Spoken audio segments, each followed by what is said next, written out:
I looked at the effect of plain of nutrition as well as the actual composition of the milk replacement, and I think ultimately we'll say many studies have shown increased protein content of the milk replacer, potentially can increase growth rate. However, it's really only at higher planes of nutrition. So that's one potential way.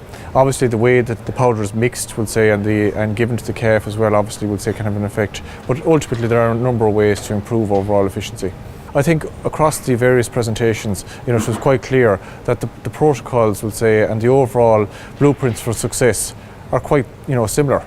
Obviously the methodology with which calves may be fed might and the breed types and the like, and the age of weaning might change slightly, but the overall, I suppose, importance of good quality materials, fed in a proper manner, and ultimately the healthiness of the calf is absolutely critical, we'll say, for overall performance. We looked at it from, I suppose, two different options. Either, we'll say, from the point of view of actually the growth of the animal, for those animals that are destined to slaughter. So we showed that, whether it be the artificially reared calf or indeed the calf that's weaned off its mother at 6 to 8 months of age, that the advantage at weaning is, fully retained, or more or less fully retained right through to slaughter. So that's important. The other thing that we talked about, we'll say, was the actual effect of early life nutrition on the onset of puberty in bulls and in heifers. And I think the data is very clear across the world that, that early onset of sexual maturity, we'll say, really dictates when the animal becomes productive within the herd, within the breeding herd.